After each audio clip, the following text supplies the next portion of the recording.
तरसोद पारधी railway उड्डाण पुलाच्या भरावाला तडे. मंत्री गिरीश महाजन घटनास्थळी. चौकशीचे आदेश. बायपासची पाहणी केली आपण.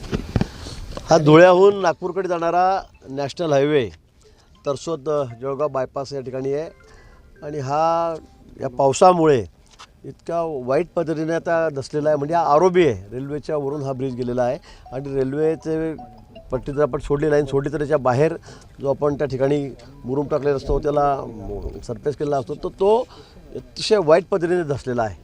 या ठिकाणी ठेकेदारांचे माणसं आलेले आहेत, त्यांच्याशी आम्ही बोललो. त्याचे मालक अजून आलेले नाहीत, ते येतील.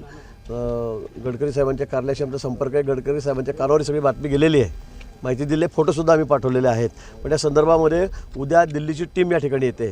जे एक्सपर्ट आहेत त्यातले ते या ठिकाणी येत आहेत आणि ते पाहणी करून नंतर काय असेल कारवाई ते केली जाईल. पण मला वाटतं अतिशय विषय गंभीर आहे, अतिशय गंभीर विषय या ठिकाणी आहे. अशा पद्धतीने एवढ्या मोठ्या ब्रिजवर थोडाफार पाऊस पडला म्हणजे काही फारही पाऊस तर मी असं म्हणेल. पाऊस आम्ही कालेक पाडलेले आहेत. आता आम्ही कोकणातला पाऊस पडला, पालघरला पाहिलं, रायगड, पण छोटासुद्धा पूल 2-5 कोटीचा धसलेला नाही. पण ज्या पद्धतीने या ठिकाणी ही सगळी माती धसलेली आहे हा अतिशय गंभीर आहे. माननीय गडकरी साहेबांच्या कानावर मी सर्व टाकलेलं आहे. त्यांनी सांगितलं की जर कडक ॲक्शन आपण त्या ठिकाणी घेऊ. पण मोठी दुर्घटना टळली असे म्हणायला हरकत नाही.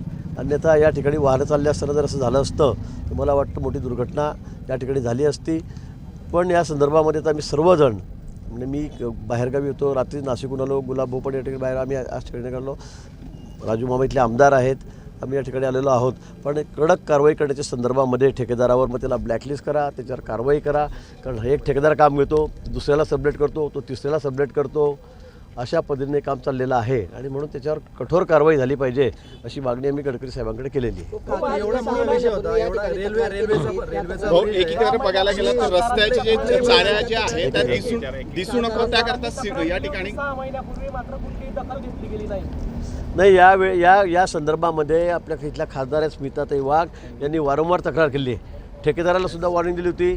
गडकरी साहेबांकडे सुद्धा पत्र देऊन त्यांनी तक्रार केलेली आहे. पण ठेकेदाराला वारंवार सांगूनसुद्धा त्यांनी त्याच पद्धतीने काम केलं, अतिशय चुकीच्या पद्धतीने काम केलेलं आहे. मला वाटतं त्यामुळे सगळी माती धसलेली आहे. मला वाटतं गडकरी साहेब या बाबतीमध्ये त्यांनी गांभीर्याने विषय घेतलेला आहे आणि ते ठेकेदारावर अतिशय कठोर कारवाई, कडक कारवाई करतील. पण याच्यामध्ये एक सगळ्यात महत्त्वाचं आहे की हा एवढा मोठा गंभीर विषय आहे. रेल्वेचे हजारो गाड्या जातात म्हणजे रोज. हा पूर्ण सेंट्रल गव्हर्नमेंट सुद्धा याच्यात झाली असती.